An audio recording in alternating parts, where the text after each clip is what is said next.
Muy buenos días, tengan todas y todos ustedes, a todas y todos que nos acompañan desde el canal de YouTube, los canales de Facebook, del Campus Morelos, del CRIM. Les damos la más cordial bienvenida a esta charla con nuestro queridísimo doctor Octavio Rodríguez Araujo, una charla que hemos titulado, por ponerle algún nombre, Recordando el Movimiento Estudiantil de 1968. Un coautor y una persona muy cercana al doctor Rodríguez Araujo, Gibran Ramírez Reyes, en una nota biográfica, escribió, el doctor Rodríguez Araujo es una pluma absolutamente indispensable en el entendimiento de la política mexicana.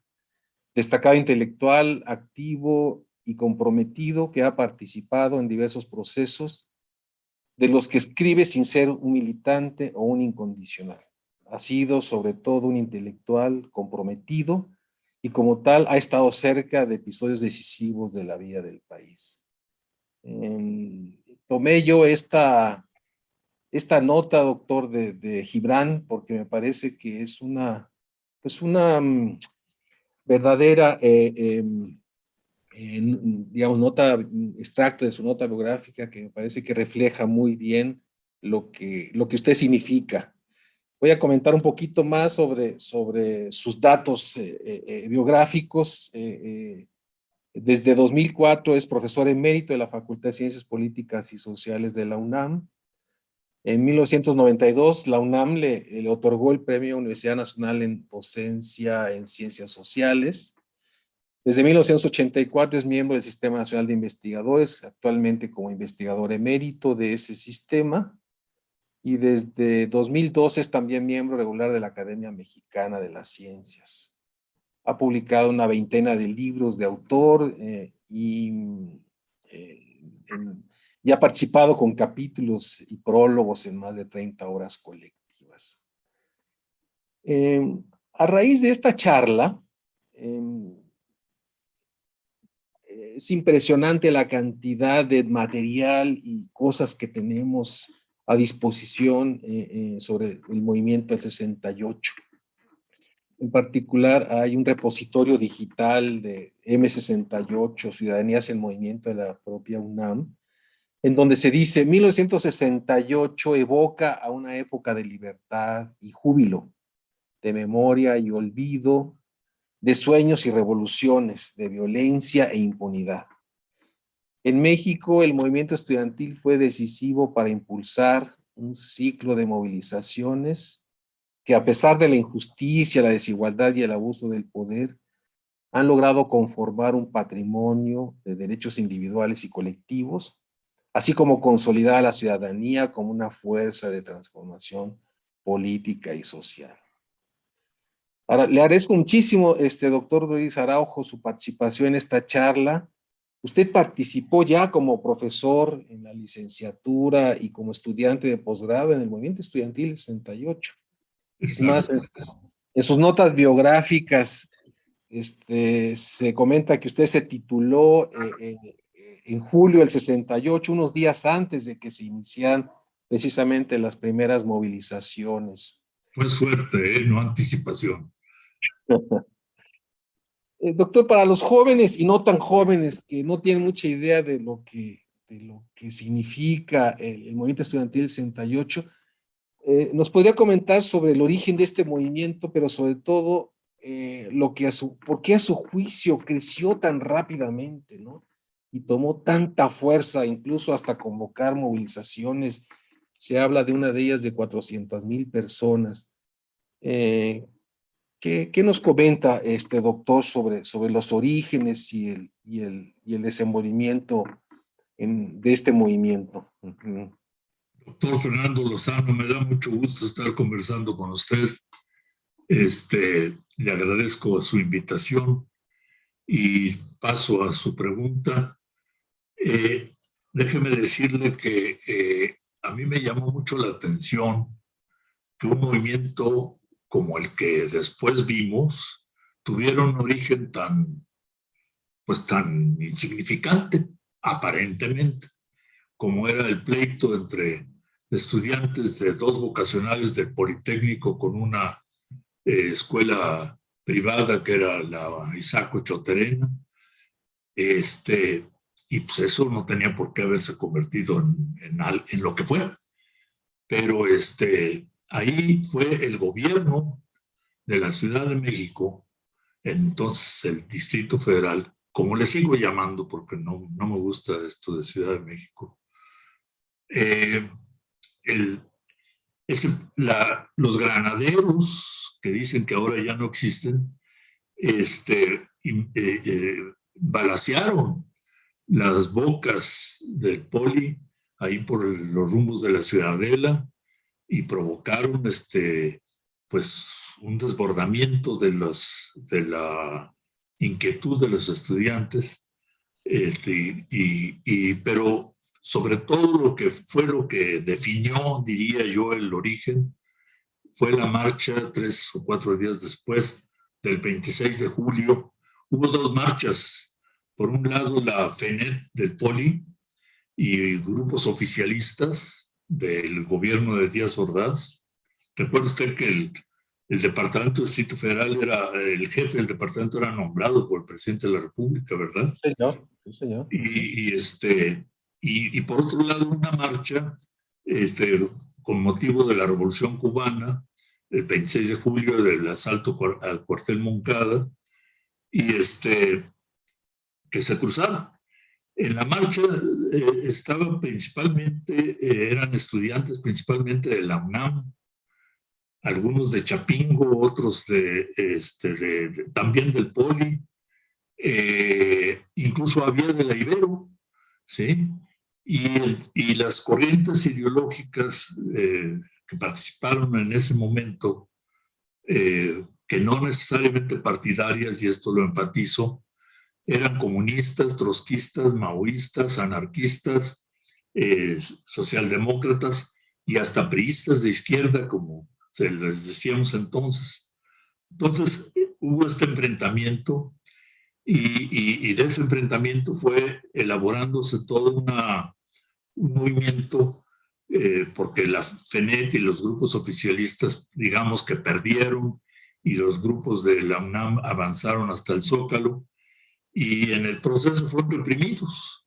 Otra vez el gobierno provocó un incendio en una pradera donde pues, no había, en teoría, condiciones para que surgiera. Me interesa enfatizar también que el movimiento del 68 en México no tiene el mismo origen que en Estados Unidos, que era por los derechos civiles, en Francia, que era contra la guerra de Argelia, en Alemania, que era contra las armas nucleares, en Gran Bretaña, que era también por la guerra de Vietnam, y tuvieron diferentes orígenes, y en México fue, como digo, por una provocación. A mi juicio, el Estado mexicano fue actuando de manera muy agresiva, innecesariamente agresiva, el bazucazo, la preparatoria, la represión escondida a la manifestación silenciosa del 13 de septiembre, donde, por cierto, a los que nos habíamos estacionado allá por el Museo Tamayo nos rompieron los cristales de los coches y las llantas, o sea, por eso dije que medio escondida. Luego la toma de Ciudad Universitaria por el ejército, la marcha del rector, Barrosierra, o sea, hubo un juego de nosotros estamos por la paz, por el diálogo, etcétera, y el gobierno veía, pues un poco en el discurso de la CIA de entonces, veía comunistas hasta debajo de las piedras, y estos eran subversivos, y los estudiantes eran subversivos, todo era subversivo. Entonces, la CTM incluso dijo que estaban pagados por la CIA, el Partido Popular Socialista también dijo que eran patrocinados por la CIA, otros decían que era por Moscú, en fin, había de todo. Fue una cosa muy compleja y se tradujo en 6 demandas que eran, en realidad eran unas demandas muy tibias para lo que podría haber sido el movimiento. No era la imaginación al poder o la toma de las universidades y el autogobierno como se planteaban los hermanos Convendit en Alemania, o algunas organizaciones de izquierda en Estados Unidos, en Berkeley, por ejemplo, sino que estas eran demandas relativamente tibias. Las tengo a la mano y las voy a leer para recordar cuáles eran. Libertad de los presos políticos, derogación del artículos 145 y 145 bis del Código Penal Federal, desaparición del cuerpo de granaderos, destitución de los jefes policíacos Luis Cueto y Raúl Mendiolea y del teniente coronel Armando Frías, indemnización a las familias de los muertos y de los heridos por los actos represivos, deslinde de responsabilidad de los funcionarios involucrados en actos de violencia contra los estudiantes y terminaba exigiendo un diálogo público entre representantes del movimiento y representantes del gobierno. Hubo intentos de este diálogo en una comisión donde estaba Jesús Reyes Cerol, les recuerdo, y pero no se concretó en nada. Siguió la represión y el punto culminante de esta represión fue el 2 de octubre, como todos sabemos, porque acusaron a los estudiantes de querer obstaculizar que se llevara a cabo las Olimpiadas del 68, que era una subversión contra el gobierno, que querían que debilitar el gobierno frente a los invitados a las Olimpiadas. Y bueno, fue una cosa muy fea. Lo que importa para mí es la represión del gobierno como constante desde el 23 de julio con las preparatorias del poli y la privada hasta el 2 de octubre y todavía después continuó. Había antecedentes de represiones más o menos de esta naturaleza con el movimiento médico en 1965. Había también, obviamente, con el movimiento ferrocarrilero en 1958-59, pero esta fue una represión muy rara porque los estudiantes no tenían poder, eran jóvenes, si usted quiere, románticos, lo que quiera, pero eran jóvenes de 17, 18, 20 años. Yo era un poco mayor, pero bueno, yo era estudiante de posgrado, pero ya era académico entonces, como usted ya lo dijo. Y entonces no representábamos nada. Mire usted, ninguno de los movimientos estudiantiles en el mundo, ninguno, se planteó la toma del poder. No, ninguno.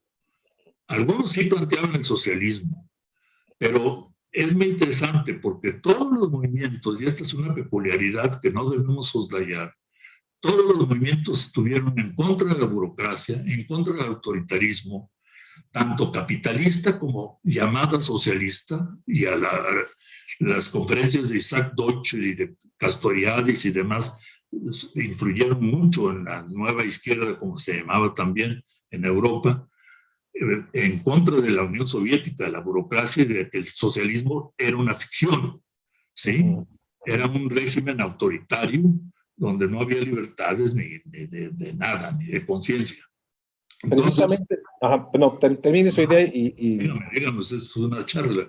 Sí, es decir, usted plantea que el movimiento surge, digamos, de una manera, digamos, con situaciones, circunstancias que fueron creciendo poco a poco y en donde, digamos, la represión del Estado tuvo un papel muy importante.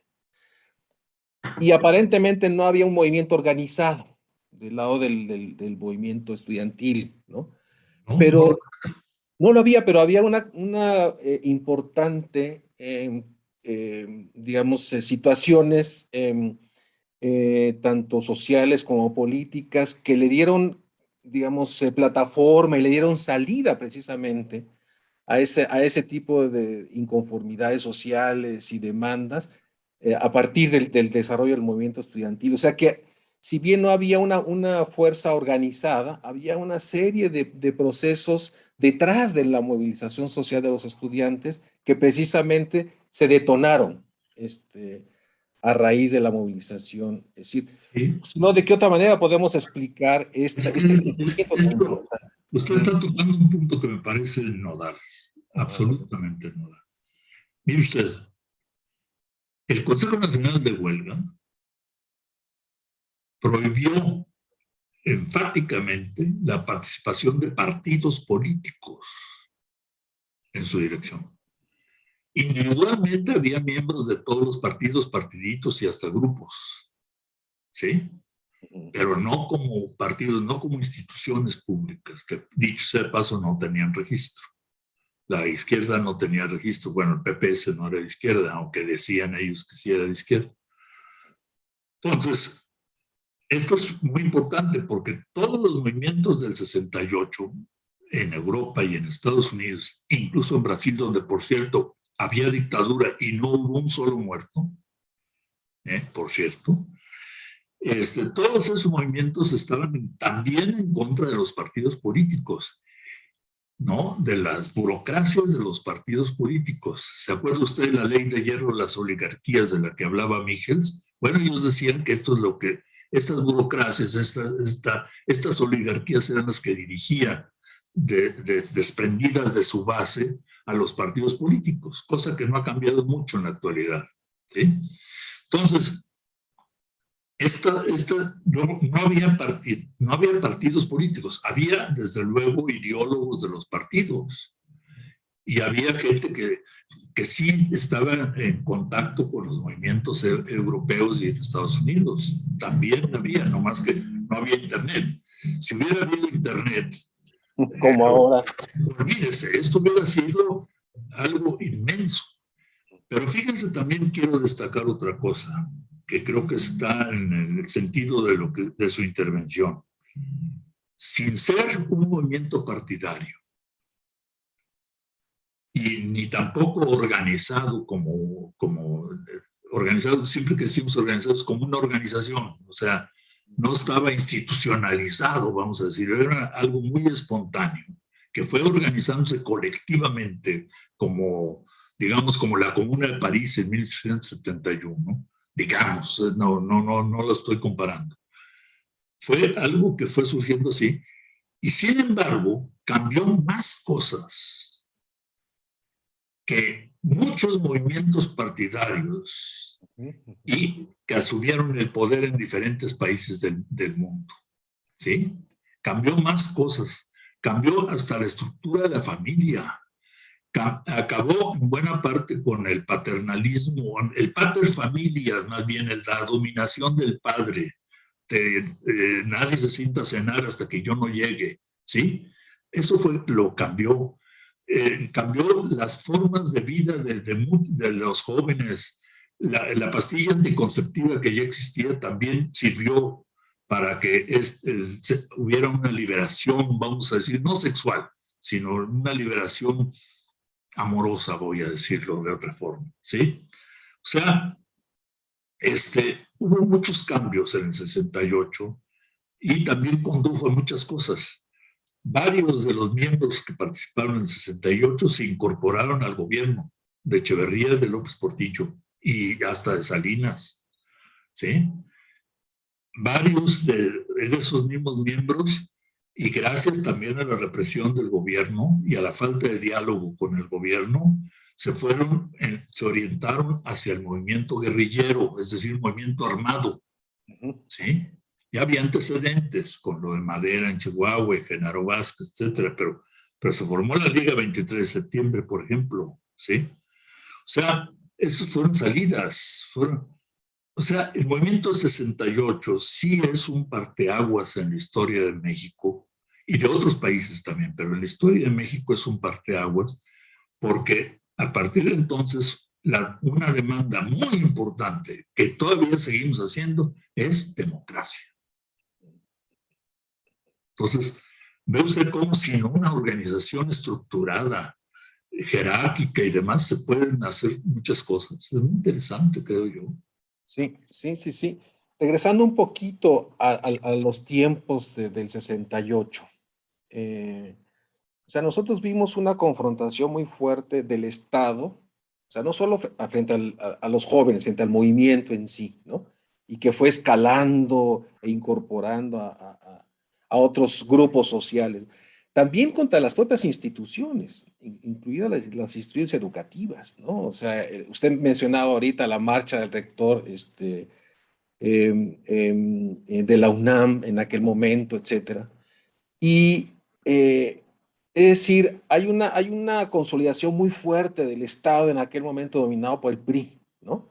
Y que de alguna manera consolidó buena parte de lo que son las estructuras de poder, ¿no?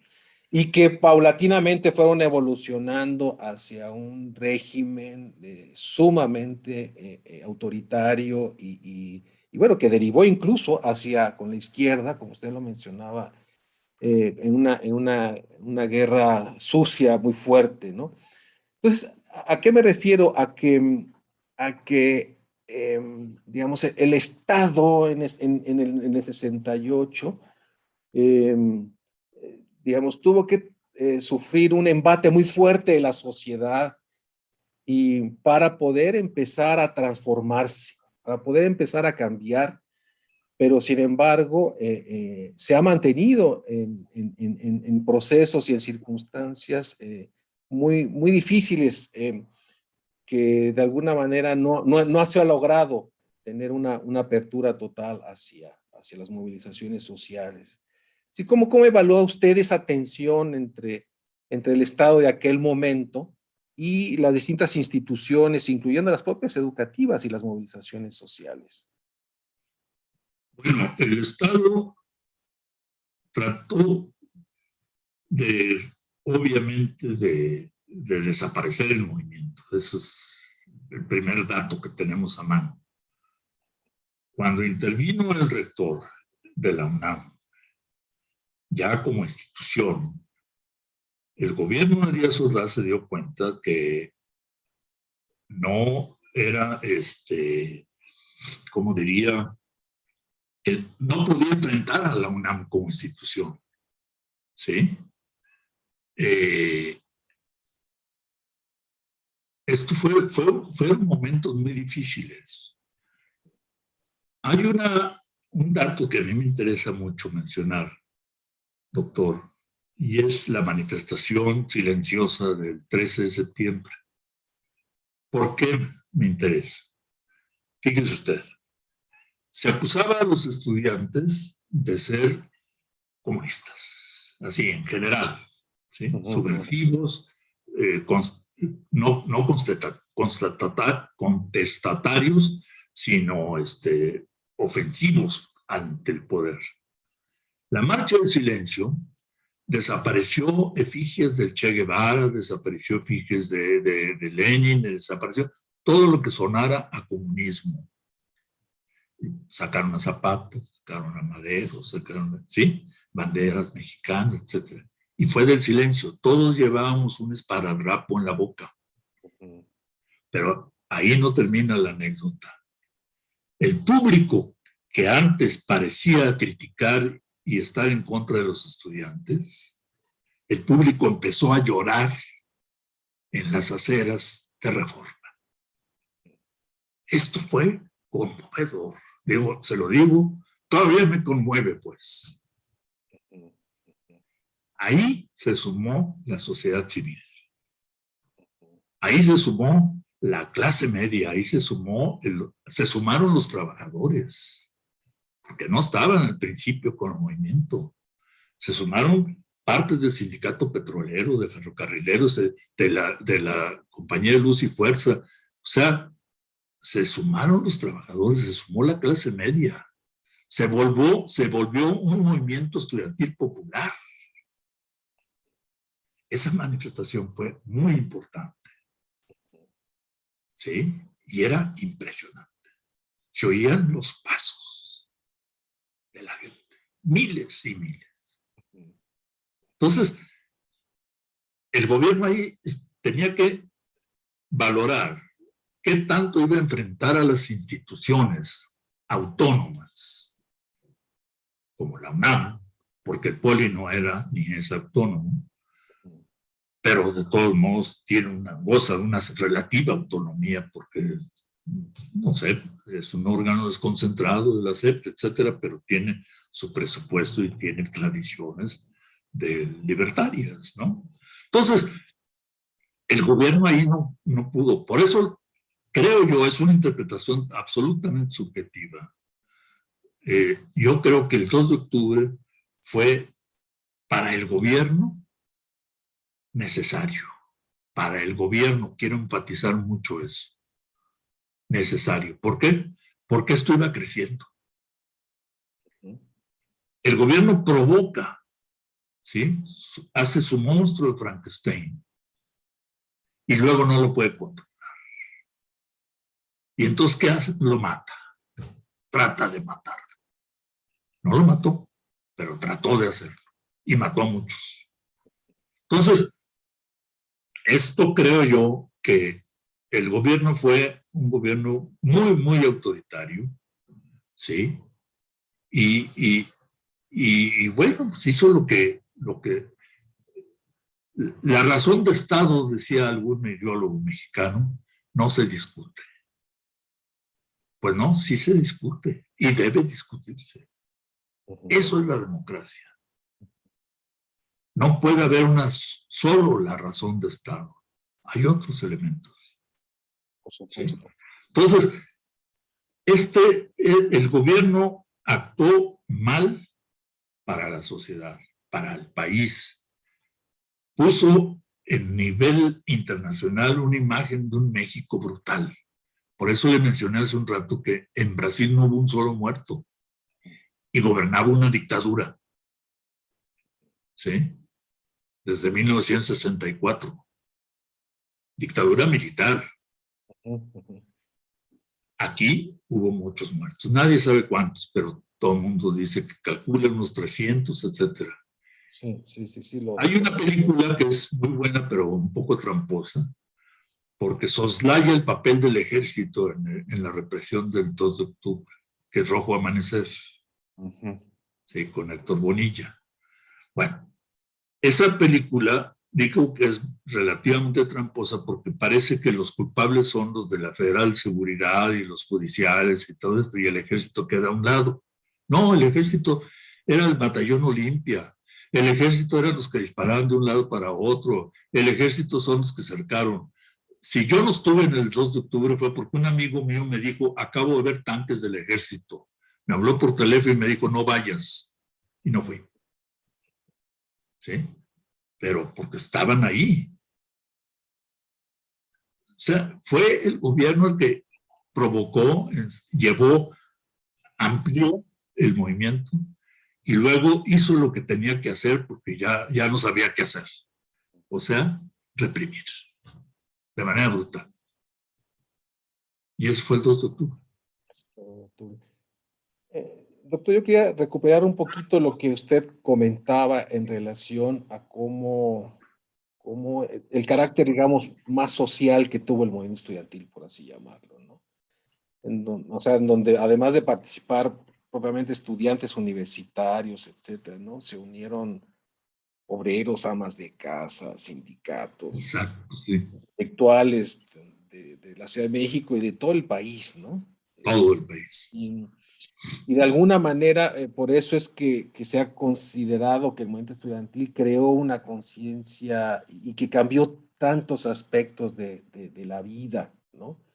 Y que se preservan hasta nuestros días, ¿no? O sea, esa idea me parece que es muy importante, no solo verla como un tema de jóvenes rebeldes, sino de participación, digamos, social de muchos grupos. ¿Qué nos puede comentar un poquito más sobre esta participación? Sí, claro, había sindicatos que sí apoyaban, pero por ejemplo, la posición de Fidel Velázquez no era necesariamente de apoyar, al contrario, reflejaba más bien la posición del gobierno, ¿no? Exacto. Pero ¿qué tipo de apoyos, aparte de estos que nos comentaba, que se daban en las marchas, que que realmente ponía en evidencia ese apoyo social. Voy a poner un ejemplo. Yo trabajaba en el Instituto de Ingeniería en aquel entonces. En realidad en investigación sociales, pero comisionado al Instituto de Ingeniería con Emilio Rosenbluth, Roger Díaz de Cosío, etc. Ahí trabajaba yo. Mis compañeros ingenieros, que nunca se han caracterizado por ser de izquierda, ¿saben qué hicieron? Se organizaron. Ingenieros, investigadores, no estudiantes, o quizá algunos eran estudiantes de posgrado. Esos compañeros ingenieros, ¿saben qué hicieron? Fueron a las refinerías. Incluso unos fueron a la fábrica de explosivos o no sé, que estaba allá por Coajimalpa, a repartir volantes. Usted se imagina gente que no había participado en su vida en cuestiones políticas y de repente se forman brigadas para hacer difusión sobre el movimiento del 68 y obviamente apoyándolo. Bueno, le pongo este ejemplo porque para mí es muy significativo, ¿sí? La Facultad de Arquitectura. La Facultad de Arquitectura empezó a organizar conferencias, ¿sí? Sobre el movimiento del 68. Químicas, ¿sí? No diré odontología o veterinaria, no, pero medicina sí. Y desde luego ciencias, ¿sí? O sea, esto en nivel universitario. Fuera de la universidad, en un régimen de terror, porque era un régimen de terror y de persecución política, me consta, la viví, ¿sí? En ese régimen de terror, ¿sí? Fue muy elocuente que secciones sindicales, siempre gubernamentales, como petroleros, electricistas, ferrocarrileros, etcétera, ¿sí? Ya para entonces, no a los ferrocarrileros de 10 años antes, sino los de ese momento, se sumaran al movimiento, ¿sí? O sea, no todos, eran secciones, las más beligerantes, las más retadoras de su propio sindicato, de sus propias direcciones sindicales del gobierno, ¿sí? Entonces, se fueron sumando, ¿sí? Y este es un dato para mí también muy importante. Algo semejante pareció en Francia, nada más que en Francia fue diferente, fíjese. En Francia empezaron los estudiantes, se sumaron tardíamente los obreros. A los meses después, los estudiantes regresan a sus casas y los obreros continuaron durante muchos meses más. En México no, en México fue al revés. Bueno, no al revés. Los estudiantes siguieron y los obreros regresaron a sus casas. Los campesinos, las clases medias. O sea, no son iguales. Los movimientos en cada país son distintos. Pero la sociedad civil, ¿sí? Lo que ahora se ha dado por llamarse el pueblo, fue una sociedad muy participativa a nivel de lo que podía y requiero repetir, en un régimen de miedo, de terror, de represión. ¿Sí? O sea, estos son datos que quizá no siempre se recuerdan. Qué bueno que usted los menciona, porque son datos que tienen que tomarse en cuenta. ¿Sí? La sociedad a veces se tarda en participar, pero participa.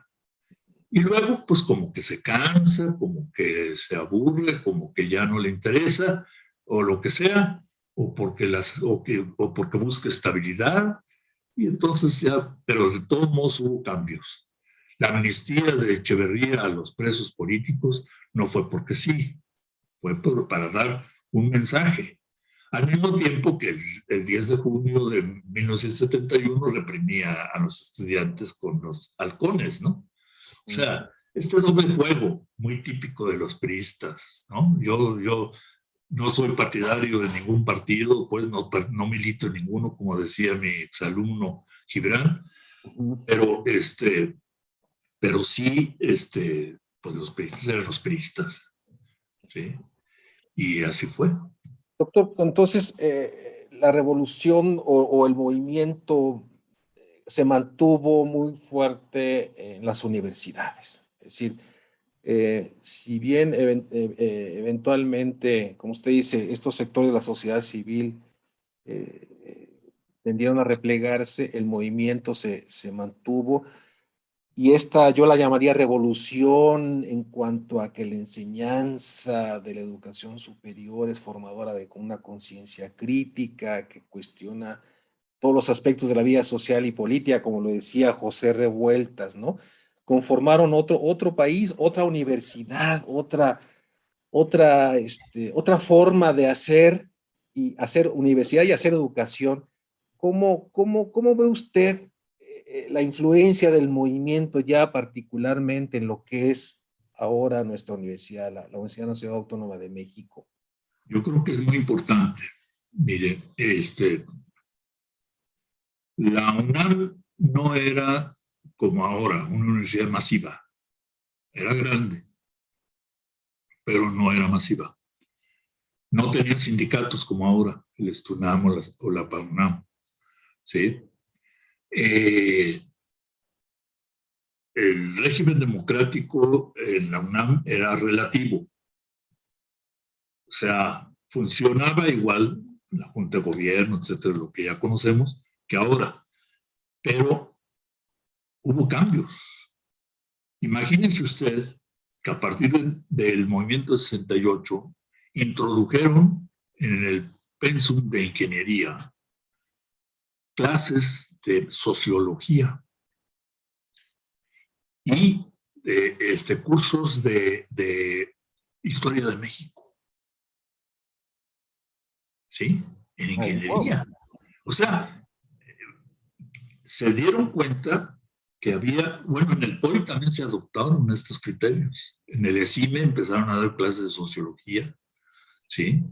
De historia de México, etcétera. O sea, son cambios en los planes de estudio. Apenas se percibían, pero eran cambios.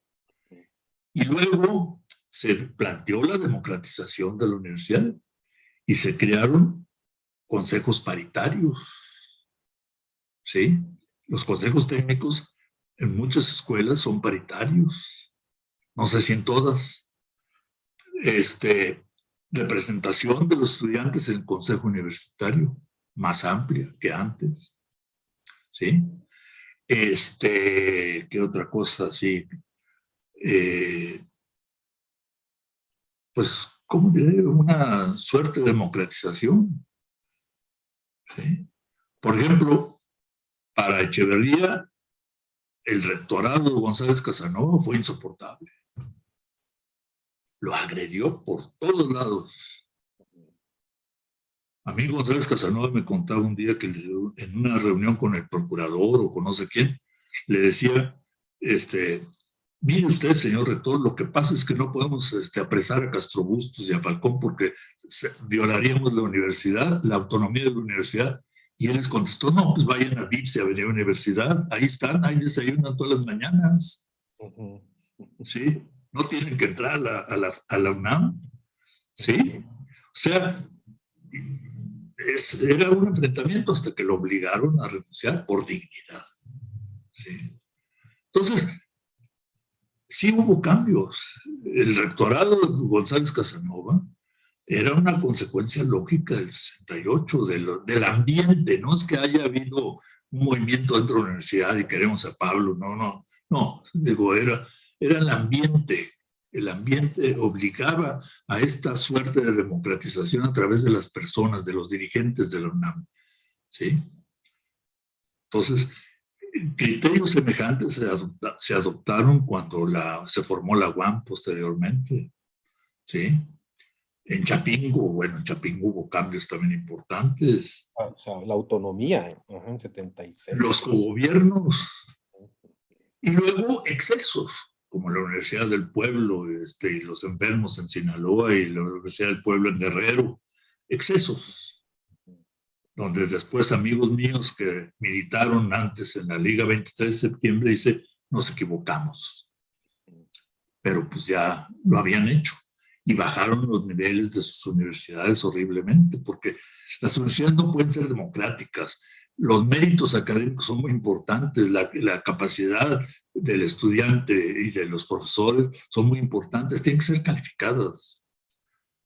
Esto de que todos saben y que los estudiantes enseñan a los estudiantes, eso está bien para Montessori, pero no para las universidades, en mi opinión, claro. Doctor, aquí vamos a hacer extensiva la charla a las personas que nos están escuchando por YouTube, por Facebook. Aquí Ernesto Méndez felicita por la interesante plática. Enrique de la Pascua dice, la represión autoritaria del gobierno para callar a la juventud que solo empezó a exigir sus derechos. Muy interesante tema.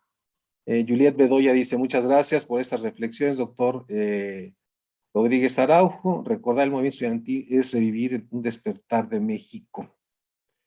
Y aquí hay algunas preguntas. Abril Díaz pregunta, dice, ¿qué opinión tienes sobre la juventud de hoy en lo que se refiere a su activismo político? Y de alguna manera, yo tenía también una pregunta y la ligo a esta pregunta de Abril, ¿no? ¿Qué deberíamos, o en su opinión, recuperar, recordar del movimiento del 68 para nuestros días, ¿no?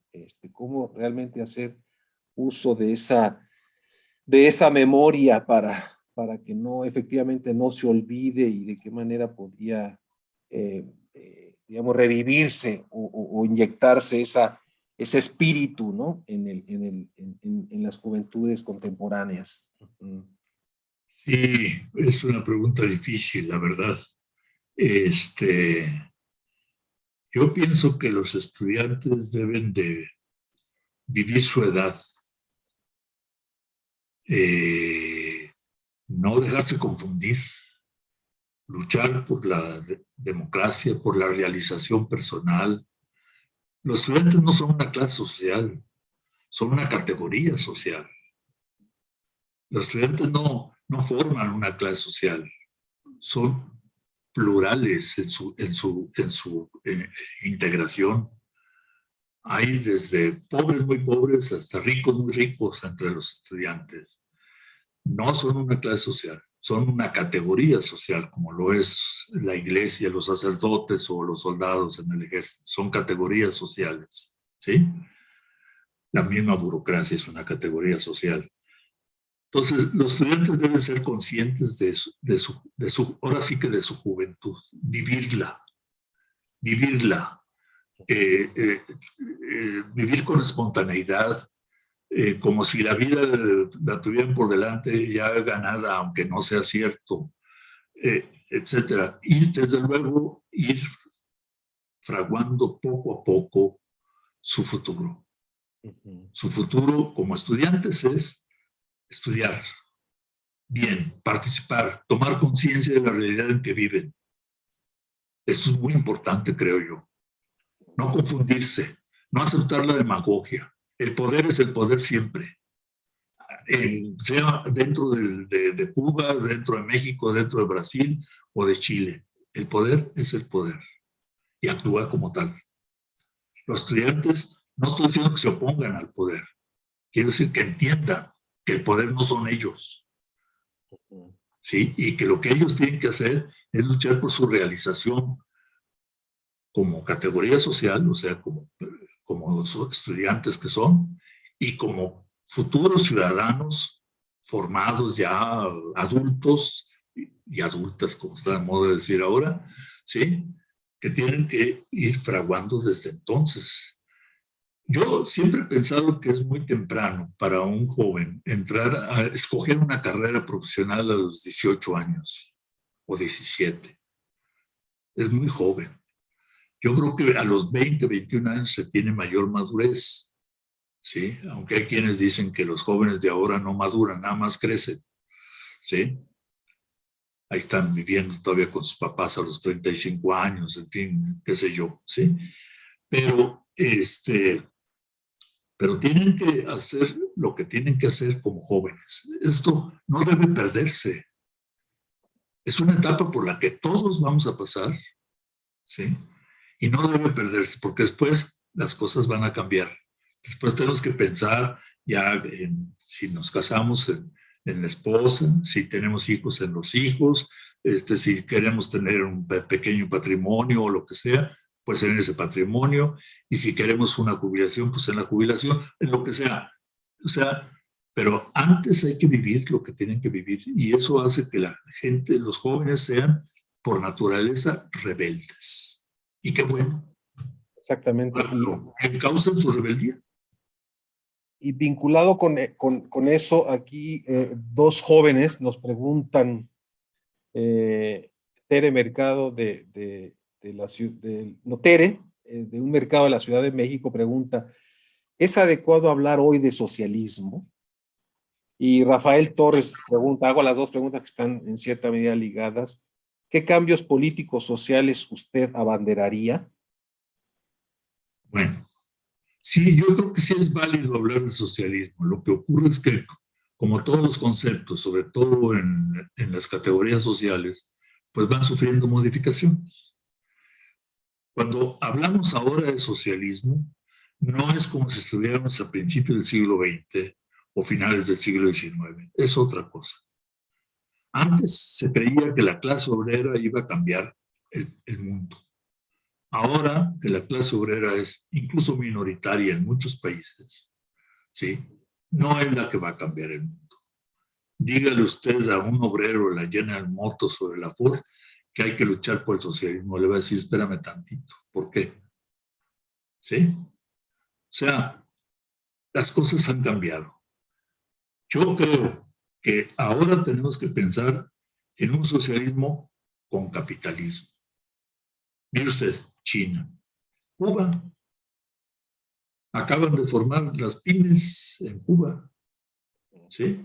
Les han dado bandera verde para que trabajen y actúen los empresarios, los pequeños empresarios, microempresarios, una suerte de propiedad privada. ¿Por qué? Porque hay que sacar la economía de Cuba, que está muy estancada. ¿Qué hicieron los chinos? Pues lo mismo. Si usted quiere ver Lamborghinis y Ferraris en una calle, vaya a Pekín. ¿Sí? Ahí va a encontrar más que en la Ciudad de México, sin duda. ¿Sí? O sea, es una mezcla entre lo social y el capital. El capital es importante. No lo pensaba yo hace 40 años, pero yo también he evolucionado y me doy cuenta que la socialdemocracia, desde la conferencia de Badesberg en 1959, que hablaba ya de no atacar al capitalismo, creo que tenía razón. O sea, hay que entender un socialismo de manera distinta de como lo concibieron Marx, Engels, Lenin, incluso Bakunin, que era anarquista, pero era socialista también. Entonces, los conceptos van cambiando y tenemos que ir adecuándonos a ellos, porque no podemos usar los mismos conceptos del siglo XIX para el siglo XXI. El mundo ha cambiado. Y qué bueno que usted comenta que vamos cambiando. O sea, yo en mis épocas de movimiento estudiantil, y espero que algunos de mis colegas que chapingueros nos estén escuchando, estamos cumpliendo 40 años de egresados de sociología rural.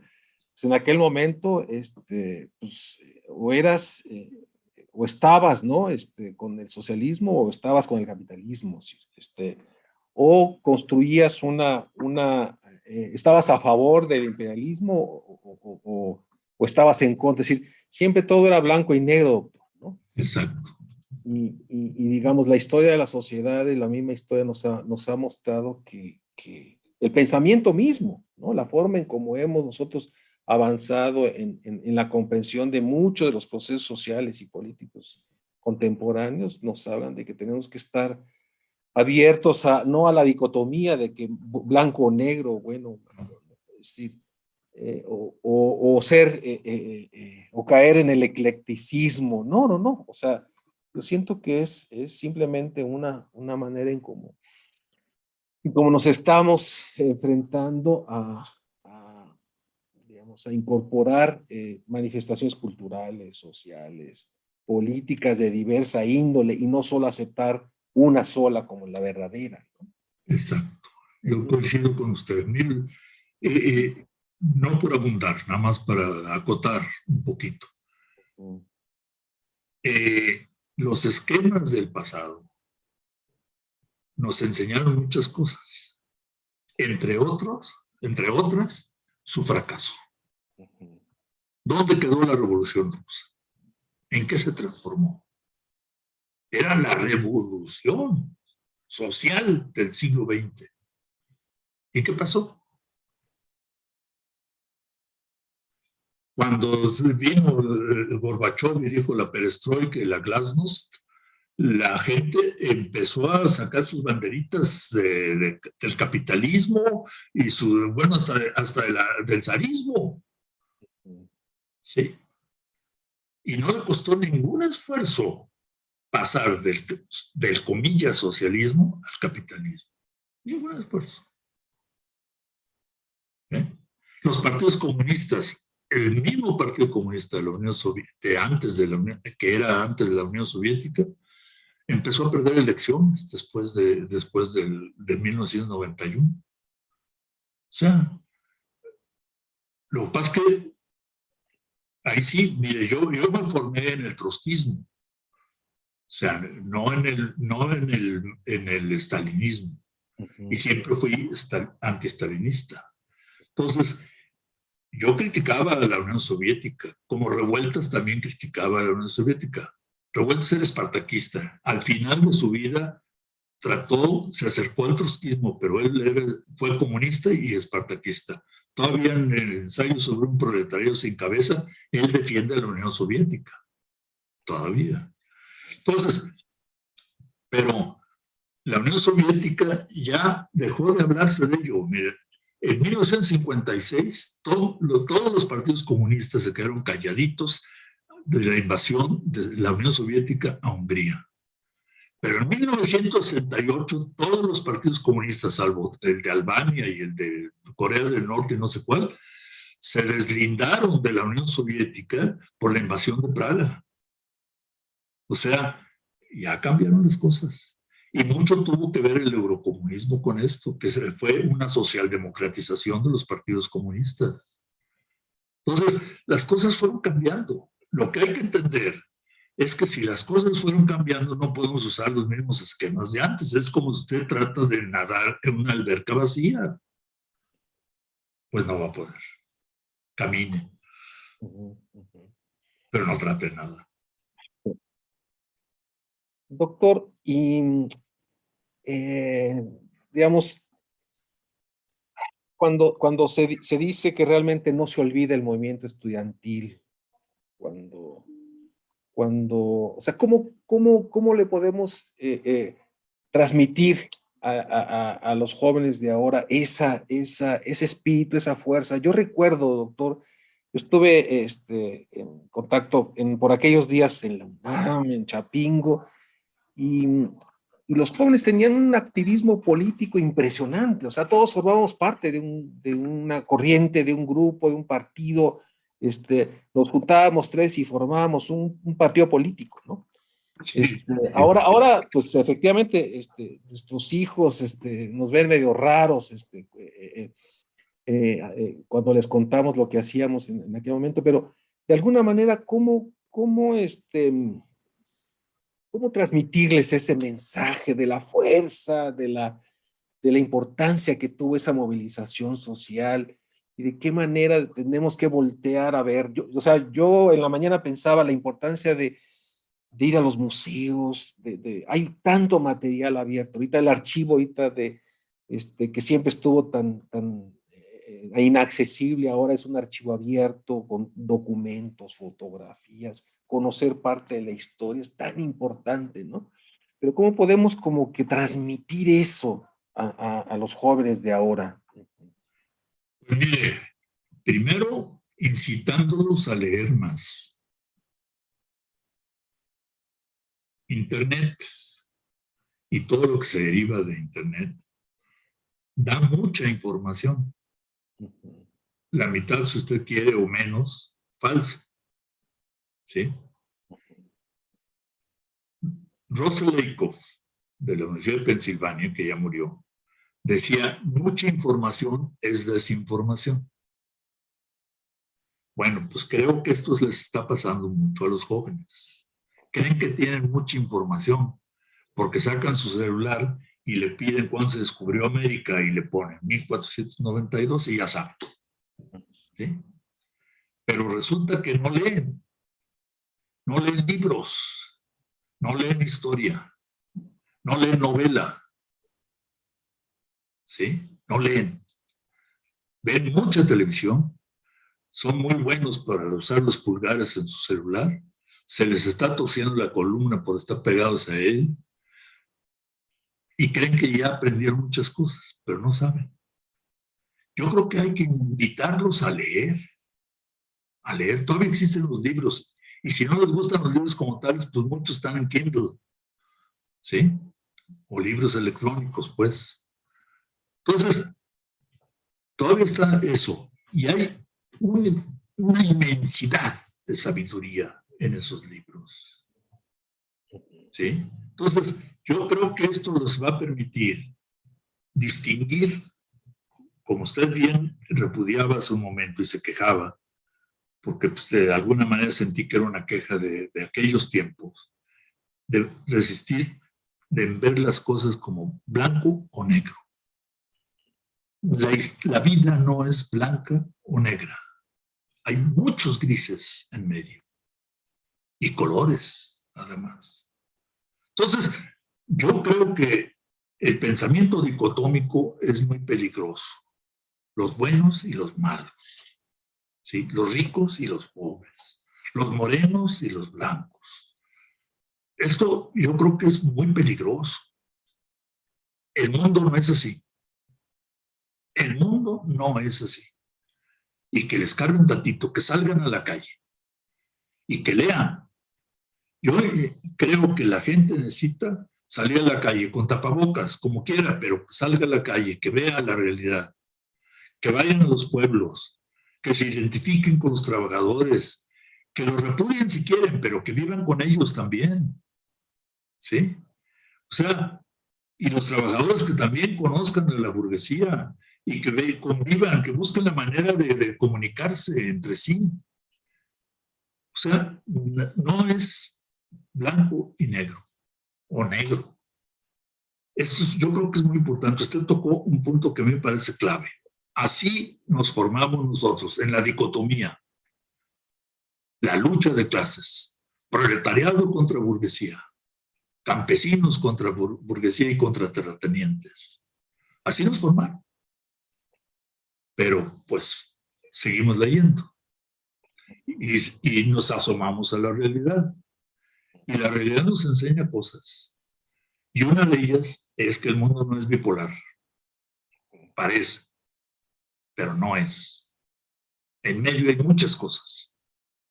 No hay que despreciar lo que está en medio, al contrario, hay que fortalecerlo. ¿Qué preferimos? ¿Un país como Cuba, donde todos son pobres, o un país donde todos sean como la clase media de ahora? ¿Qué preferimos?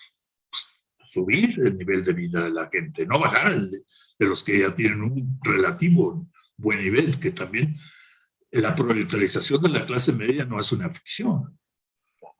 Han perdido mucho, y con la pandemia más. Entonces se trata de levantar el nivel de vida, no de empobrecer a los que han logrado algo, pues con su trabajo, con su esfuerzo. No todo el mundo hace las cosas robando, pues. Entonces yo creo que si tuviera que darle un mensaje a los jóvenes, nunca lo haría con la sapiencia con que Jesús Silva Herzog escribió una carta para los jóvenes hace muchísimos años. Me refiero al papá de Jesús y de Jesucito. Sí, el economista, el que fundó la Facultad de Economía, la escuela entonces. Él hizo una carta para los estudiantes, para los jóvenes, magistral. Yo no podría hacer eso. Pero sí tengo algunas observaciones, algunos comentarios para los jóvenes. Primero, que sean jóvenes, que vivan su juventud, pero que no caigan en los dogmas, ni en el mundo bipolar, ni en el pensamiento único, porque no, esto no les va a funcionar. A nosotros nos funcionó porque cambiamos, pero ¿cuántos se quedaron en el pasado? Yo tengo amigos que creen, siguen pensando que la clase obrera va a tomar el poder. Pues ¿dónde viven? ¿Dónde viven? Si la clase obrera ahora trabaja con robots vestidos de blanco, no hay gotas de aceite en los pisos. O sea, ha cambiado mucho. Y desafortunadamente lo que está caracterizando a nuestras sociedades contemporáneas es el incremento de la pobreza y las desigualdades, que eso es lo más Esto es lamentable. terrible. Esto es terrible. Ujú. Esto es terrible. Y contra eso hay que luchar. El capitalismo se recompone y se refuncionaliza, busca la manera de continuar y es realmente ahora con la pandemia tremenda la manera en cómo No. Pues todo, así que hasta los laboratorios aprovecharon para vender vacunas. Digo, el mejor negocio no puede haber. Pero mire usted, el capitalismo tiene muchas perversidades. Para mí es perverso, pero tiene algunas bondades. ¿Sí? Los desarrollos tecnológicos que nos permiten a usted y a mí hablar e interactuar con otras personas de otras partes de México o del mundo, no sé. Ese desarrollo no lo hicieron en la Unión Soviética, no lo hizo Cuba, lo hicieron los capitalistas del Valle del Silicón y de China y yo no sé quiénes, pero fue la iniciativa privada, ¿sí? Entonces, algo bueno también hay que sacarles. Lo que hay que hacer es evitar la injusticia social. O sea, ok, tú te puedes enriquecer, pero con mesura, ¿sí? Y además reparte, ¿sí? No trates de ganar a costa de los pobres. Esto no es socialismo. Lo que estoy diciendo no es socialismo. Es un nuevo trato, diría Roosevelt. Es un nuevo trato, es otra conciencia social. ¿Sí? Yo, desde luego, ni soy ingenuo ni trato de serlo o parecerlo. Y no le pido peras al horno. Yo no le voy a pedir a Slim bueno, a Bates, Bates le puede pedir muchas cosas, muy raro personaje, pero a Slim no le voy a pedir que le parte su dinero entre los pobres, porque no se trata de eso. Se trata de dar empleo. De eso se trata, de dar empleo y de pagarlo bien. Y sabemos que la gente de Slim, por ejemplo, en Sanborns, no está bien pagada. ¿Eh? Eso lo sabemos. Porque yo he platicado con las meseras y dicen que no les pagan bien. ¿Eh? Entonces, pagarles bien. De todos modos, ya tiene mucho dinero. ¿Qué va a hacer con él? Y pongo ejemplos, Slim, porque pues, es nuestro capitalista número uno. ¿Sí? Es, por decir, muy feo y todo lo que quiera, pero es nuestro. ¿Sí? Entonces, orgullosamente mexicano. Uh-huh. yo creo que se puede. La historia avanza a pasitos y avanza un paso, retrocede dos y vuelve a avanzar tres. Avanza a pasitos. Las revoluciones, digan ustedes, la misma revolución mexicana, ¿qué cambió? Estaban funcionando más o menos bien y el grupo de Sonora le dio golpe de Estado a Carranza con el plan de Agua Prieta, ¿o no? Entonces fue un golpe de Estado. Y se instauró una suerte de bonapartismo en México. ¿Sí? Que el democrático no tuvo nada. Nada, lo que se llama nada. El mismo PNR fue formado de arriba para abajo, no de abajo para arriba. O sea, ¿y dónde quedó la revolución? ¿Dónde quedó el zapatismo? ¿Dónde quedó el villismo? Ah, para monumentos sí, son muy buenos. pero no cambió mucho. Cambió cosas, pero otras se quedaron igual. Los terratenientes siguieron igual. Gastón N. Santos no era porfirista, ¿sí? O sea, era por-revolucionario. Entonces, siguió habiendo acaparamiento de la tierra, siguió habiendo acaparamiento de esto, siguió la corrupción con los inmuebles en las grandes ciudades, etcétera. Todo eso sigue, pero poco a poco es como el mar que va quitándole pedacitos a la tierra y va formando acantilados que antes eran impensables, antes fueron playas. Pero poco a poco vamos rascando, vamos quitándole. Doctor, usted me está dando material para que sigamos organizando unas charlas. No, por favor. Hablar No, yo, del zapatismo. Se me está acabando la imaginación. Del zapatismo de la Revolución Mexicana y del zapatismo contemporáneo. Tenemos muchos temas que seguir. Pero por eso sí hay expertos, hay expertos. Yo no soy experto. Aquí tenemos algunos comentarios de Jorge Hernández de Guadalajara. Gracias por esta charla, doctor Rodríguez. Enrique de la Pascual de Ciudad de México dice: estoy de acuerdo con el doctor Octavio, el conocimiento es la mejor herramienta para entender tu entorno. Gracias por compartirnos esta plática. Jazz OM agradece la reflexión del doctor Octavio, principalmente aquellas en torno al rescate de la memoria, análisis y reflexión de la información que recibimos de los medios. Doctor, pues yo estoy muy complacido de veras de poder tener esta charla con usted.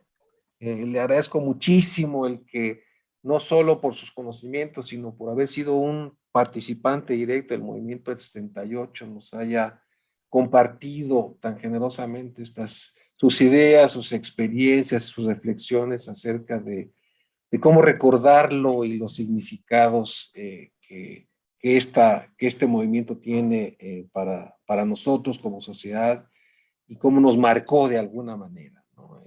Esto que nos decía, uno lo piensa o sea, cómo cambió la vida familiar, la vida de nuestras familias, el rol de las mujeres, de los hijos, el patriarcado, el poder dentro de las familias. Esa parte me parece central y realmente agradezco muchísimo.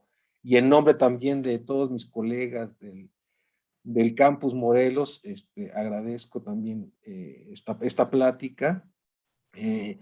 Me están aquí comentando de que yo incorrectamente no me presenté al principio. Yo soy Fernando Lozano, director del CRIM, y en este momento presidente del Consejo de Dirección del Campus Morelos, y muy contento de estar con usted, doctor. No sé si usted quiera hacer un comentario para que nos permita cerrar esta charla.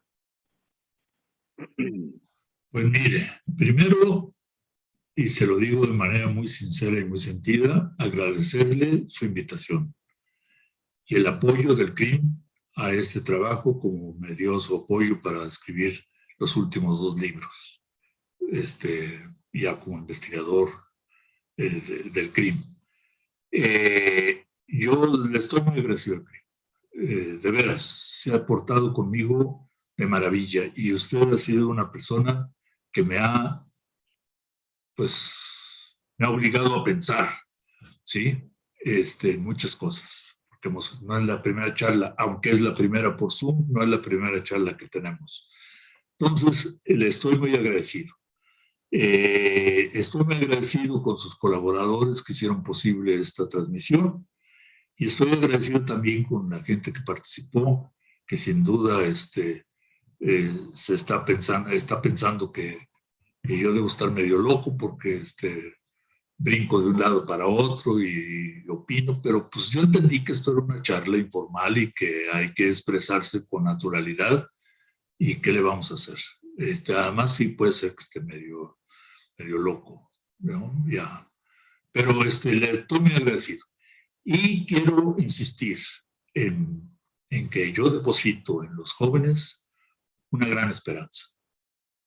¿Sí? Sobre todo en los jóvenes universitarios que se han aprendido a ser rebeldes. ¿Sí?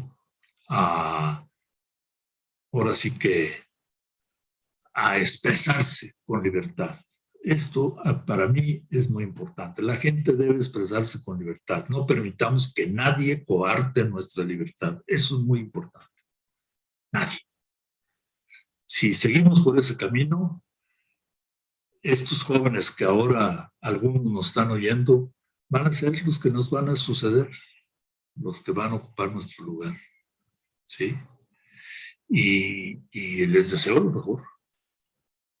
Y que no olviden el movimiento del 68, porque el movimiento del 68 sí cambió muchas cosas. Sí cambió muchas cosas.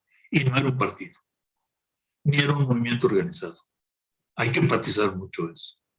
Era un movimiento que fue creciendo en la dialéctica de la vida concreta, en cada circunstancia. Ningún movimiento del 68, que yo sepa, copió a otro, tuvieron sus propias peculiaridades. Y todos al mismo tiempo. ¿Por qué al mismo tiempo? Porque así estaban las cosas. La guerra de Vietnam fue un detonador muy importante. La invasión de Argelia fue un dato muy importante. La nueva izquierda que empezó a prosperar. Hay una revista que es muy importante que no la mencionamos, New Left Review. Esta revista fue definitiva, ¿eh? Se fundó en 1960 con E.P. Thompson, ¿sí? Y esa revista fue, y ¿cómo diría?, conformando muchas mentalidades en Europa. Era inglesa, es inglesa, pero ahí hubo gente con mucho cerebro. Entonces, leer todo esto, leer, ¿sí? Dejar a un lado el celular un poco. Digo, a mí qué me importa si tengo likes o no tengo likes, ¿sí? ¿Eso para qué sirve? Son mis amigos, y vamos a suponer que yo tuviera una cuenta en Facebook, son mis amigos los que dicen que les gusta la foto que puse o lo que sea. No son mis amigos. No, amigos son los que podemos platicar y respetar. Y tomar café Y tomar café. Y será buenísimo que continuemos esta conversación. Doctor, le agradezco muchísimo en nombre de todos mis colegas del campus, de la UNAM Campus Morelos, del CRIM, todo el equipo técnico, como usted ya lo comentó, les agradecemos muchísimo. Y bueno, seguiremos conversando, doctor Octavio Rodríguez Araujo. Le mando un abrazo muy cordial. Igualmente. A usted, a su esposa, por favor, Muchas gracias. Y seguimos en comunicación. Cuídense mucho. Igualmente. Tapabocas. Hasta luego y agradecemos a todos y a todas nuestra audiencia a través de los canales de YouTube, tanto de la UNAM Campus Morelos como del CRIM y los canales de Facebook. Y los esperamos en otra nueva charla que organizaremos y les haremos llegar y con la debida anticipación. Muchísimas gracias a todas y a todos y hasta pronto. Gracias. Hasta pronto.